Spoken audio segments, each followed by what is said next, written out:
Canada. Grew up in the Rocky Mountain town of Jasper, Alberta, and I raced for the Kona factory team. I'm a 3-time 24-hour world champion, and I've spent the last 4 winters in Nepal training.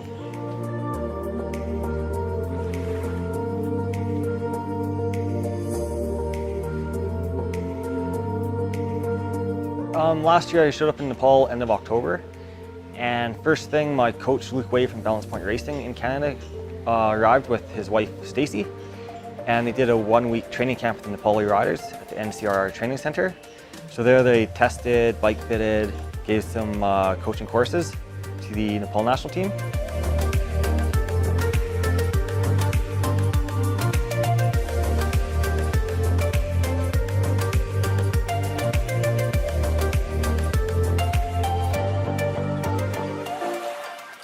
And then after that was the Yak Attack race, a 1-week race around the Annapurna circuit.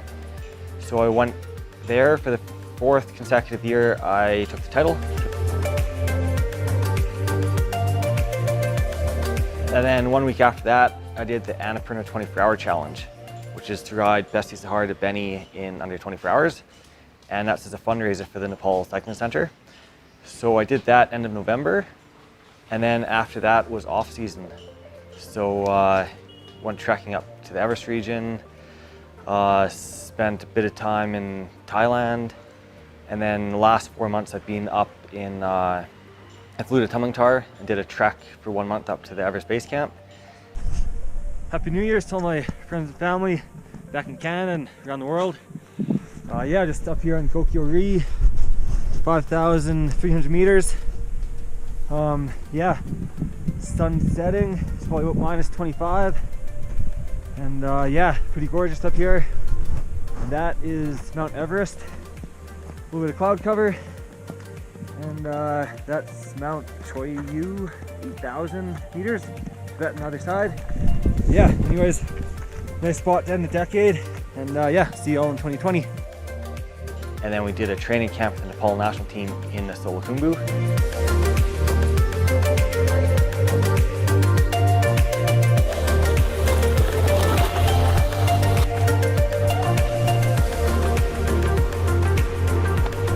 End of March, we finished up the training camp with 9 Nepali riders, and we heard news that there was going to be a lockdown coming up because of COVID-19. So we sent the riders home 1 day early, and they got back to Kathmandu, and the next day was lockdown. My girlfriend Usha and I decided to stay up in Solukhumbu. For me, the Solukhumbu seemed like a good spot to stay with the uncertainty of the virus. I mean, the Solukhumbu is a 10-hour drive from Kathmandu. You have to go over a mountain to get there, and we were based around Phaplu for the first while, and there it's just like the concentration of people is very small. Everyone is socially distanced. It just seemed like the best place to be during a pandemic. We didn't go to town for the first 6 weeks. Then after that, Usha would go once a week to get supplies. Yeah, we're a very low-key lifestyle, which is easy to do up in the mountains. At the start, there's so much uncertainty, so we just stayed in the house and just stayed like super quiet, just tried to watch the situation.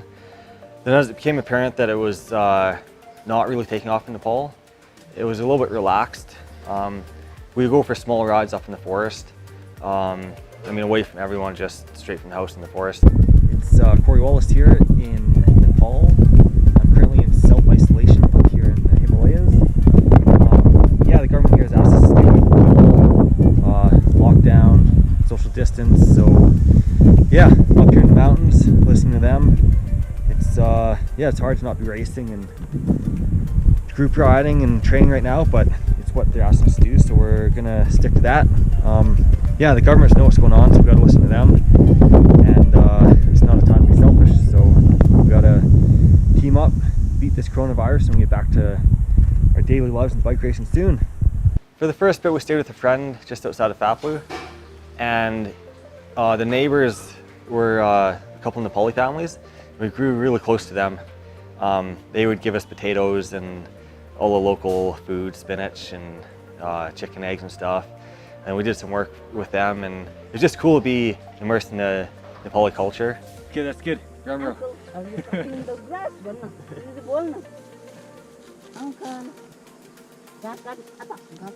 Today we cut too much grass. Now the basket is going to be very heavy on my neck. So hopefully I can get up. That's going to be the biggest challenge. Yeah. Oh shit. It's good? It's good. Yeah. We're up. Let's go. Much more cow food tonight. Oh my god. Okay. This one's definitely heavier. It's giving me a small headache. And you go down like this. You go down, yes. Go, go, go, go, go. And you fall. Yeah.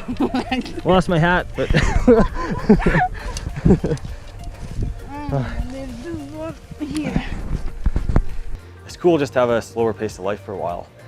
And because I know for myself, I spend my life traveling on different races in the world, so I'm always on the move and never really have a lot of time just to stay in one spot. So it's been really cool. And then I moved up, my girlfriend had to come back to Kathmandu to get surgery on her hand. And so she got a special pass to come back to Kathmandu. And I stayed up in the Solukhumbu and moved up to the Chiwang Monastery. And there was a very welcoming situation. The monks were amazing. Yeah, it was unforgettable for me, just like living at 3,000 meters off the side of a mountain and just a very simple life. Yeah, as the lockdown lifted, I'd ride my bike a bit more and then just come back and hang out with the monks. Yeah, it was so cool. Yeah, the monastery had a road, a 2.8 kilometer, 350 meter vertical access road, which has no traffic and nothing on it. So that was my training grounds, to go up and down there. And there's also one single track downhill, so I had like a 1 hour loop I could do. So that's basically where I trained when I was at the monastery. And at one point I had the idea of doing an Everesting, which is to climb the elevation of Everest, 8,848 meters, in a single day on your bike. So that meant doing the Monastery Road 25 times up and down. Yeah, it took me 18 hours. And yeah, it was one of the toughest rides I've done in a long time. It's hour 12 and a half here. I'm on lap 25 to go. I'm gonna lose daylight in about 1 hour. And yeah, the rain's coming down. It's gonna be a bit of a tough finish, but no problem. So morning after the Everesting ride, and yeah, feeling a little bit foggy, bit of a headache. That went on way longer than I expected. I was guessing 13 to 15 hours. Went over 18. Yeah, I think part of it was trying to ride on buckwheat and potatoes. Went well for about 12 hours and then the stomach just said no more food. And yeah, tossed in a rainstorm towards the end. And yeah, it just turned into a pretty epic night. And yeah, we used it as a fundraiser. So half the funds went to the monastery to help them build a greenhouse and a dry shed for their clothes. I just want to thank the monastery for taking me in during a tough time.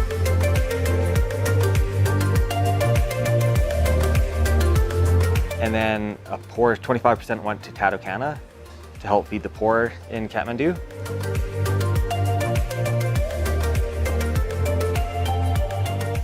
And 25% went to the Nepal Training Center to help the Nepali cyclists continue to grow and expand their cycling skills. So yeah, in total, I believe just over 6,000 Canadian dollars was raised. And yeah, actually later today we're going to distribute food to the poor in the Solukhumbu region.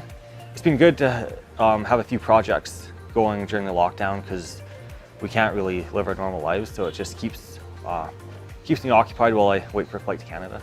So I got to spend, yeah, 3-4 months in the Solukhumbu just really becoming part of that community. So that was so cool. And then coming back to Kathmandu. Almost back at the monastery here, just waiting out a little storm.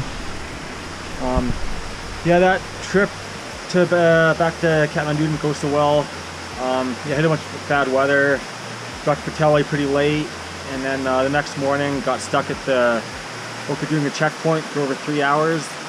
And there's another 6 to 8 checkpoints between there and Kathmandu, and 240 kilometers. So yeah, had to come back to Slurry, get more documentation. I might have to book a flight too, just to show that I have a reason to go back to Kathmandu. Oh, Kathmandu.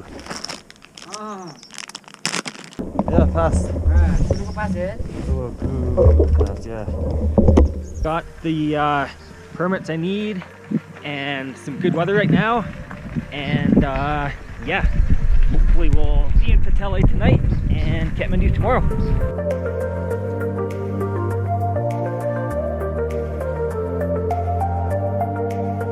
It's one of the first times I've ever been here when there's not traffic jams and no pollution. So it's just like, if this could be the reality, it'd be amazing. The routing's been awesome right now.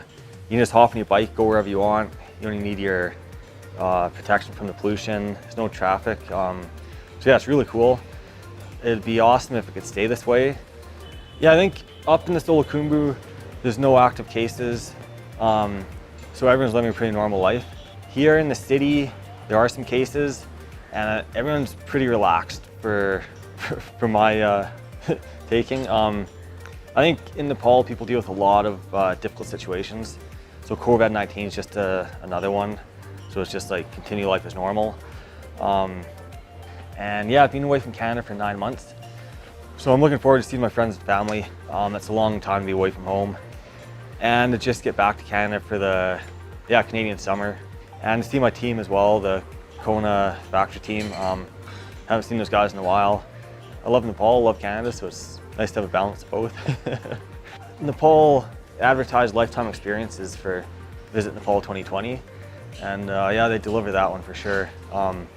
Yeah, the experience the last 4 months is something which I'll never forget. I just want to thank the people in Nepal for being so open to us foreigners. And yeah, it just felt like home the last while.